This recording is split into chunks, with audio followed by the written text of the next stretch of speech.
I can take a quick example and I can show you before the auction starts. Let me see if we have still time. Yes, we do.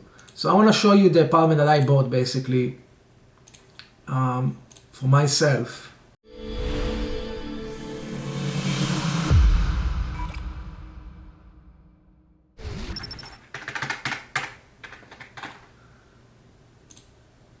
Okay, so this property, as you can see, I bought it in 2014, January 2014, for $27,000. And this property is worth about $800,000 in today's market. And so when I look at the auction before I miss it, I'm not missing it. It's worth about $80,000, and I bought it for $27,000 in 2014.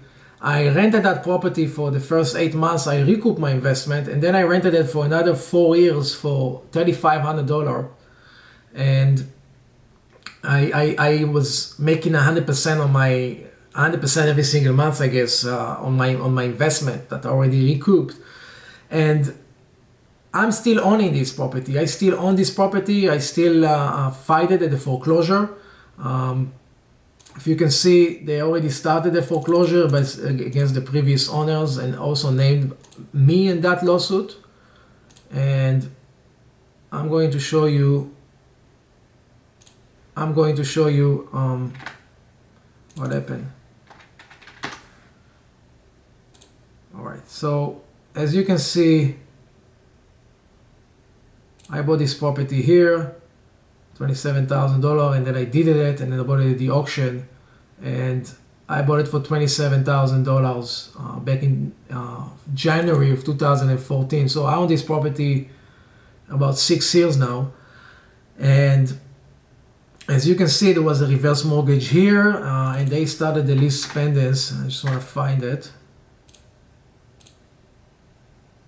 Here we go. In 2016.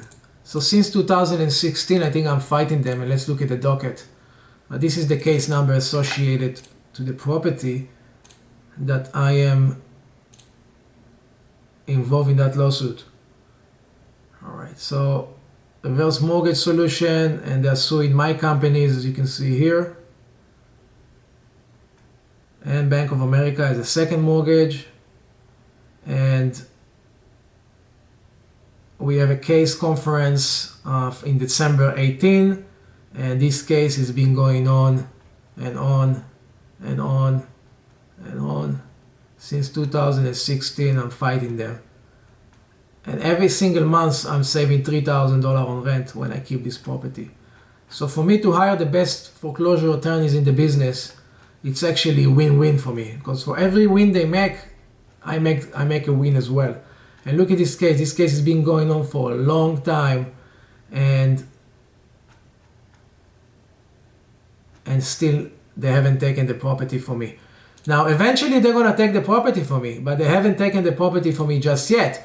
Why? It's because I know how to fight them. I know how to kind of like fight the right motions, the right time with these lenders, and this is how I direct my attorneys as well, which are great attorneys, by the way, and I'm gonna introduce you to some of them in my next videos. And this is how I fight the foreclosure. Since 2014, I bought this property. It's a beautiful property, located at the ocean, next to the ocean. And I'm fighting the bank, and that's one of the HOA foreclosures that I bought. I bought over 150 HOA foreclosures since 2009, and I kept renting them, and that was one of my biggest niche back at the time.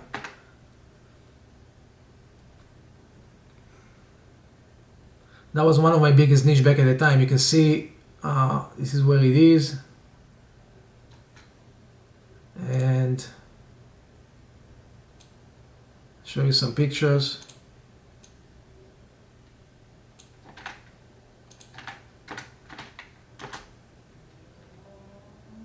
This is where we are basically here on the ocean.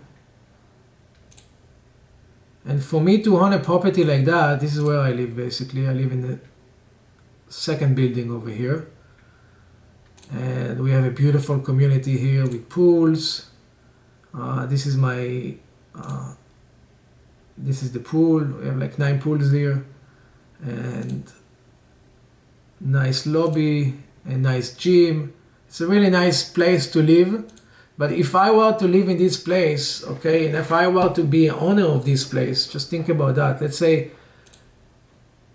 say I own this property, okay. I had to pay, if I own this property, I had to pay about $12,000 taxes every single year. The HOA here is about $1,150. Okay, let's do the calculations together.